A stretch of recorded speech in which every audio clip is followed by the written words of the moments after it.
Here's Jertaker at 13, what he refers to as his golden age. He founded Boxer Jertaker Productions. In 2015, Jertaker first started making music. This was the start of the trap era. He came up with a comedic parody to This Is How We Do It by Montel Jordan and called it This Is How We Sonic, and danced around eating the food from Sonic, celebrating their new location which had opened up in his hometown of Buffalo, New York. He also started creating workout content and for the first time in his life got in great shape. He also had plenty of attention from the females and was beginning to find his purpose. Let's slow down a little bit. When did you have this musical itch? Was this something that you were born with, or what? Yeah. No. I actually started really late to music. So, I wasn't even a big music fan. I didn't know nothing about music. I didn't have people gearing me towards music. I didn't really have anybody to talk to about music. I kind of went down my own path at the age of 13 and was just like, there was a few different reasons, but one inspiration that I had was kind of like a start of like the trap era when it was like Fetty Wap and stuff like that. And then, that kind of got me a little bit curious on things and stuff like that. And I heard something different than I'm used to. And I was, kind of got me, got my creative juice flowing and whatnot. And then also the platform musically that turned into TikTok. Not as fond of TikTok as I was musically, because musically you had to actually have quite a bit of talent to right content. You were either dancing, lip syncing, or skits and stuff like that. Like, now you press a button and you got all these effects and everything like that. It's a little bit different. But musically, I kind of, when people were lip syncing people's songs and stuff like that, I was like thinking, imagine if one day I made a song. People are like all around the world lip syncing and dancing to my songs and stuff like that. That'd be so sick. And then I just threw some stuff together and I tried giving it out. Didn't even think about it as like I would pursue it anywhere. Like I just thought it was just gonna be like, oh, let me try this project real quick, do this out and see if I could do it. And then next thing you know, I'm an international musician a few years later. Yeah.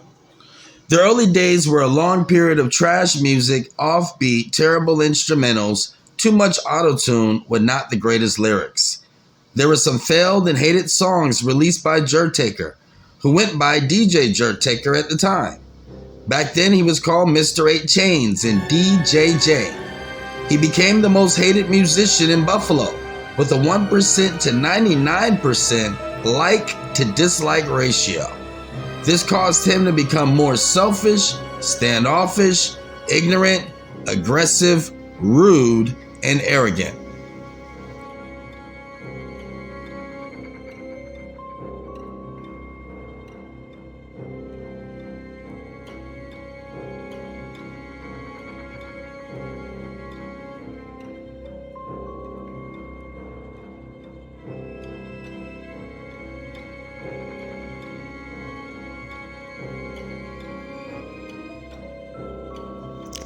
In 2018, he rebranded his production from Boxer Jertaker Productions to EC City Productions, the EC standing for East Coast.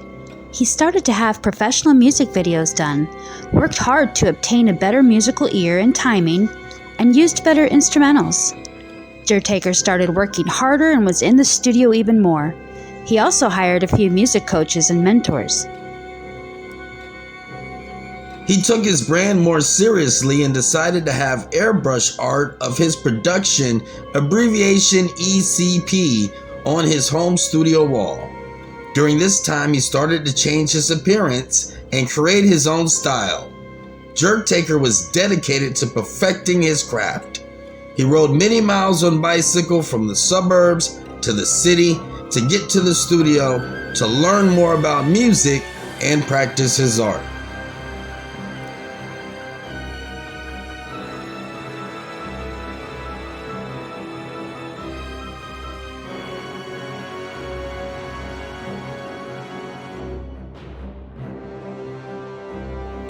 Jertaker is no stranger to extreme behavior, pushing the limits by trying things like tasting the toe of Satan, the hottest lollipop in the world, participating in a homeless challenge, allowing himself to be stung by a scorpion, pepper sprayed, and even tased. He worked even harder to obtain higher standards and skills and began studying medicine. He went to Erie One Bosses Harkness for basic nursing and health careers, became part of the National Society of High School Scholars, National Honor Society, National Technical Honor Society, and he won many awards and scholarships. Jertaker also became a student ambassador and liaison with the Board of Education. He was accepted to many colleges such as the UVille, where he began the nursing program.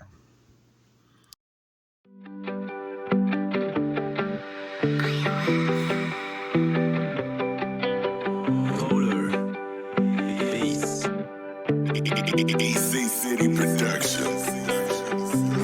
All the jealousy, don't let it surround me.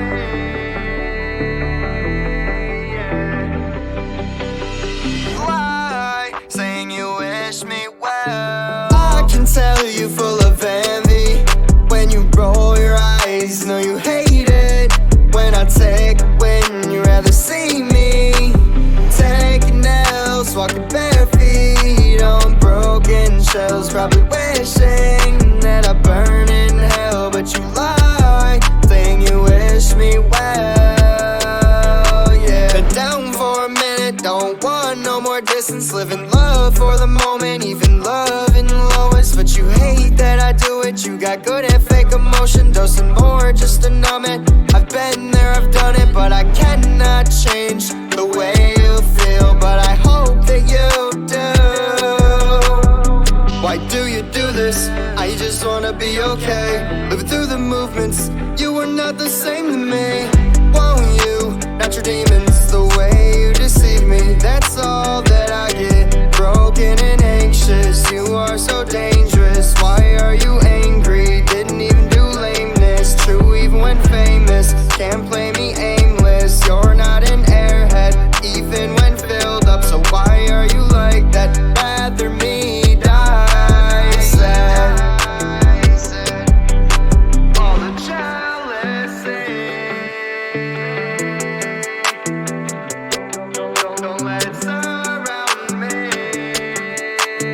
Lie, saying you wish me well. I can tell you full of envy when you roll your eyes. Know you hate it when I take a win. You rather see me taking L's, walking bare feet on broken shells, probably wishing that I burn in hell. But you lie, saying you wish me well. Yeah, lie, saying you wish me well. Yeah.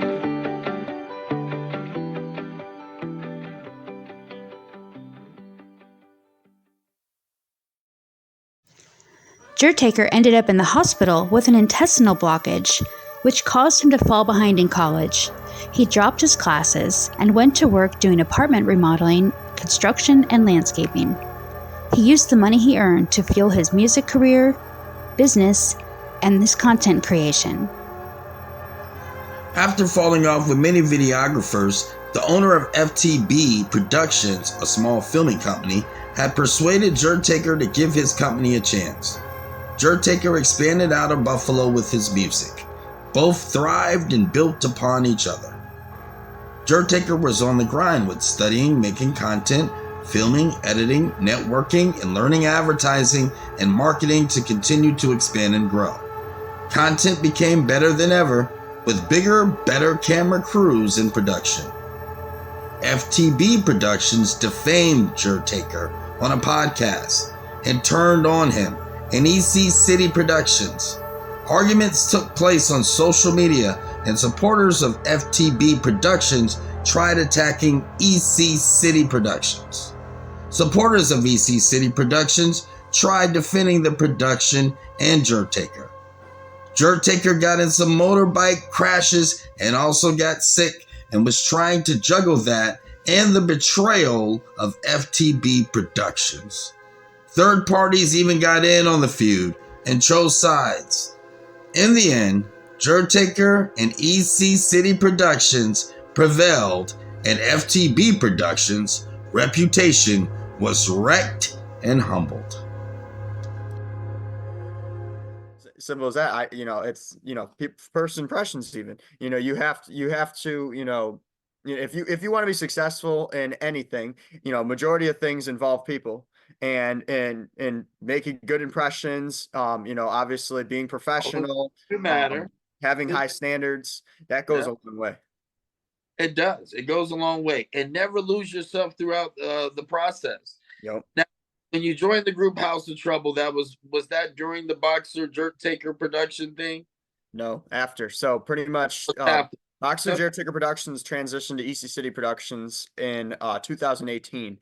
And so roughly around 2019 was when the HOT, the Hot, or the House of Trouble was formed. Now that actually occurred from me creating these vlogs that were more extreme type of content, videos and stuff like that. So I mean, I do a little bit of every content when it comes to reviews, when it comes to, literally like haunted videos, hot challenges, extreme challenges, to, just adventure videos, to travel videos, to, whatever the case may be, comedy, skits, yeah, literally everything. So, yeah, so with that being said, I ended up, me being somebody who likes adventure, me being somebody who's a thrill seeker, me being somebody who doesn't like to miss out, I get FOMO, fear of missing out. On top of that too, I also, I would like to learn and experience as much as possible on a regular basis. I educate myself daily. On top of that too, I try to try new things every single day if I can, multiple things new every single day.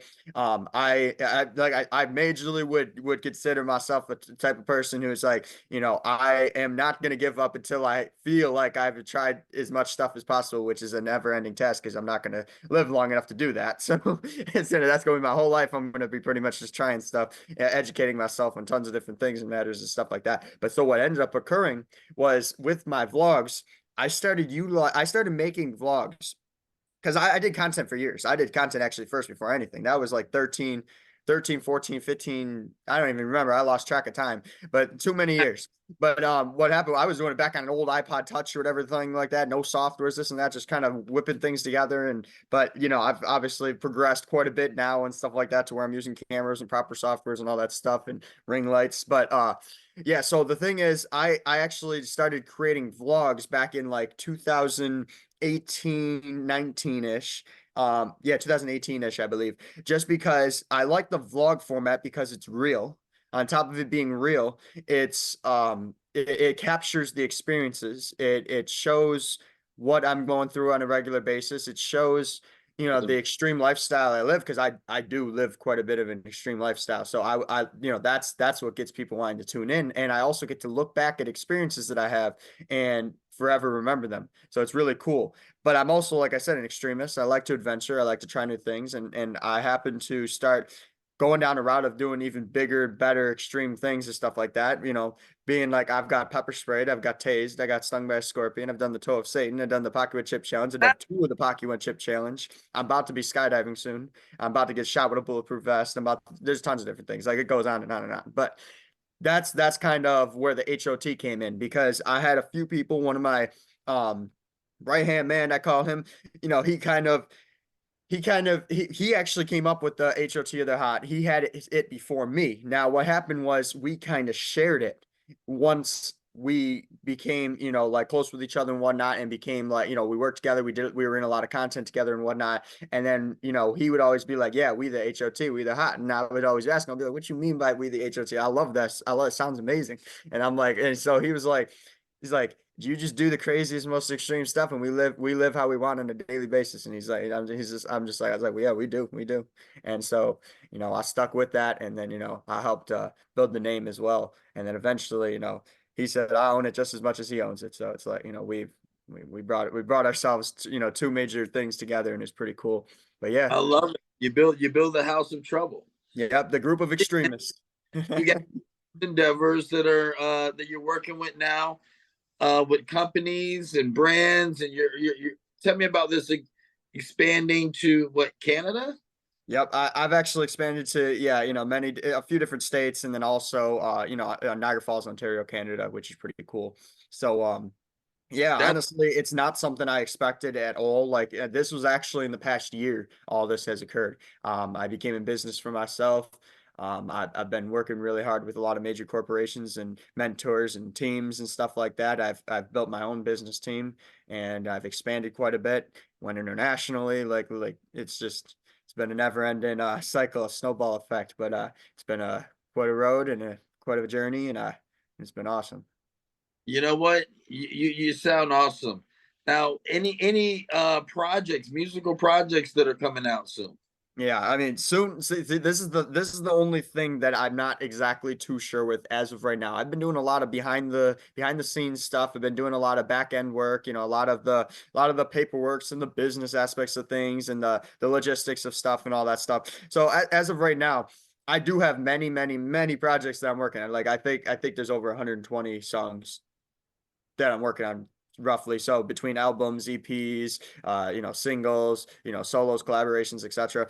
But featured songs, even various artist albums, stuff like that. But there is a few of them that I'm actually trying to focus on a little more. I do have a few big features coming. I do have a major cipher coming.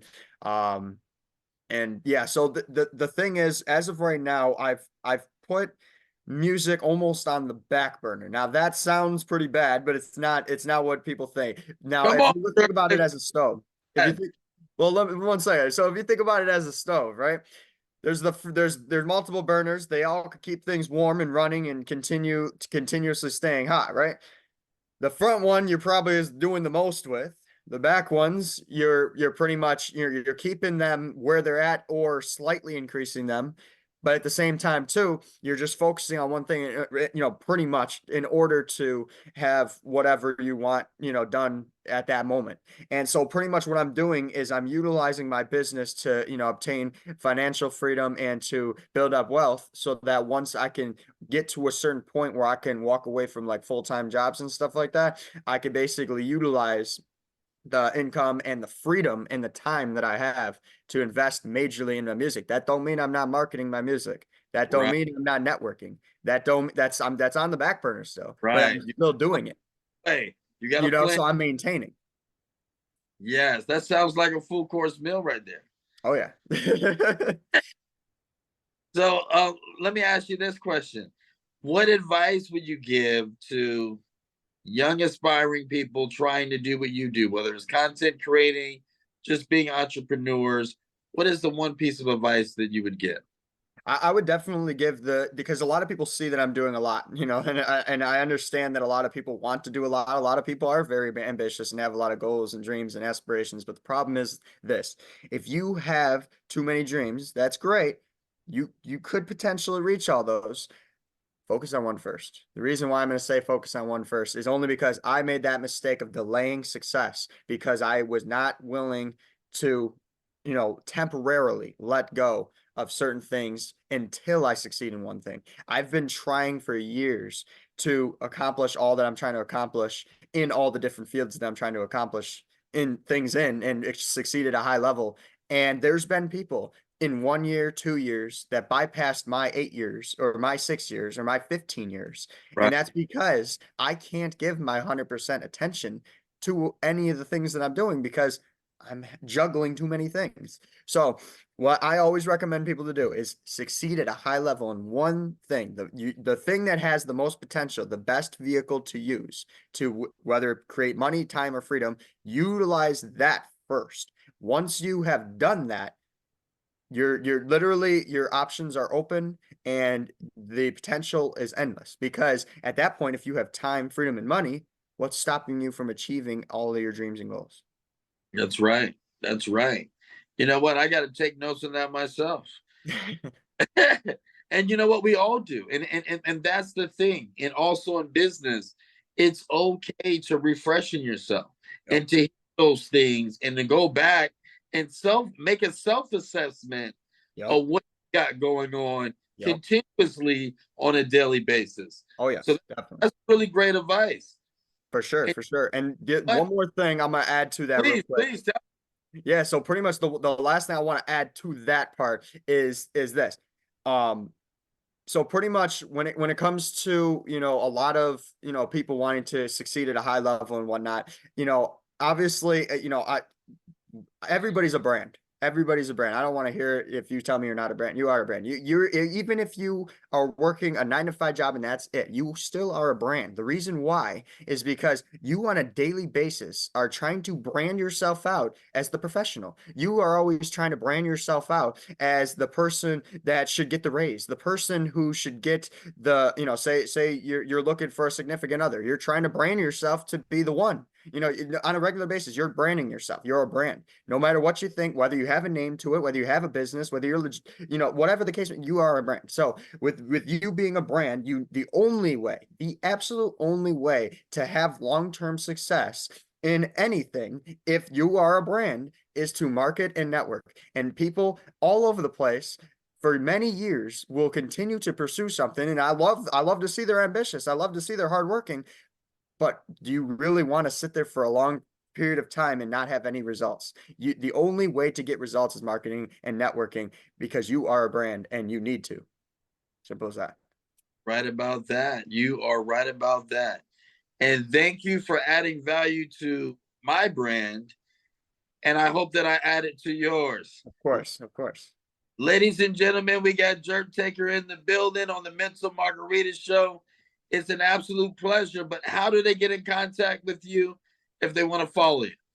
Honestly, I'm super easy to find. Look up Jertaker, Jertaker, on any platform pretty much. If I'm not on there right now, I'll probably be on there at some point. If I'm not on there, there's probably a reason behind it. Maybe they're not paying me enough, or maybe, I found a third party that will pay me just, a little bit better, or whatever the case may be. But I'm easy to find. I'm on all the major platforms, so just look up Jertaker. Honestly, if you're struggling to find me, I think you just don't know how to type, but but yeah, Jertaker, Jertaker. I'm on all platforms, so I'm the first that comes up on everything. I'm technically the first Jertaker and the one and only. The people.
Jertaker has been performing more than ever and has appeared on many TV shows, many podcasts, appeared in magazines, and so much more. Jertaker also models and has walked for many brands locally and not, and has become very well known in his hometown of Buffalo, New York, and many other places all over the United States and the world.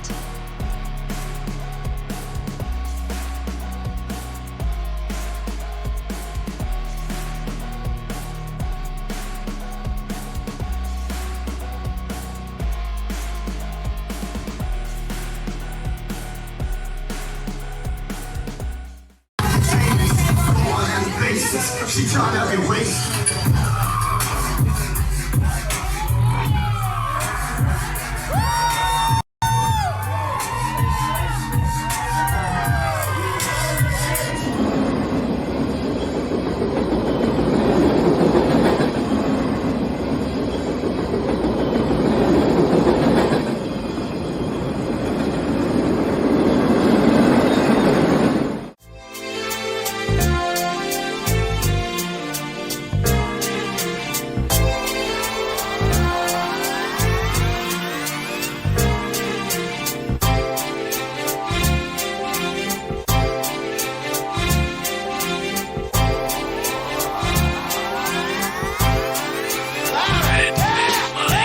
Starstruck, here's a sprinkle of the stardust. Hold your champagne glass and your cigars up.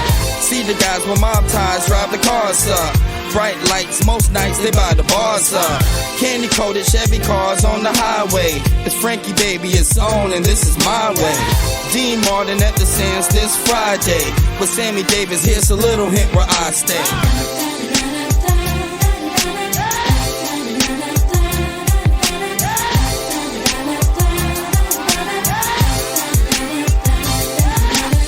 The city shines like Liberace's mansion, and you know Elvis had the whole city dancing.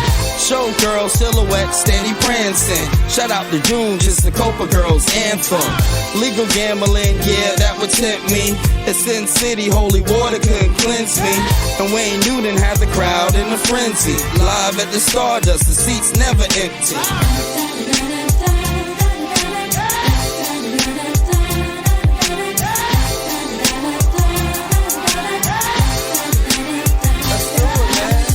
Now if you having a good time in Las Vegas, at a count of 3, I want to hear you scream, Viva Las Vegas. Ready? 1, 2, 3. Viva Las Vegas! And Main Street was the official local beer stop. Enough slot machine noise to make your ears pop.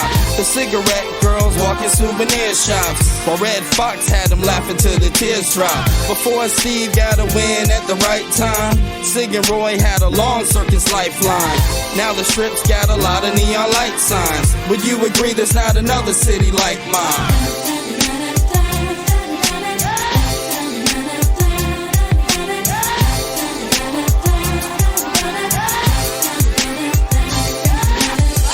Years later, Mayweather got the city hot, and everybody in your city with a TV watch. Celine Dion got celebrities at every spot. Boys the Man even got Jenny on the block. Now here's a culture shot, the desert's got a hockey scene. Golden Knights, yeah, the #1 hockey team. And we even got the Raiders repping Vegas now. So get the champagne, it's time to bring the waiters out.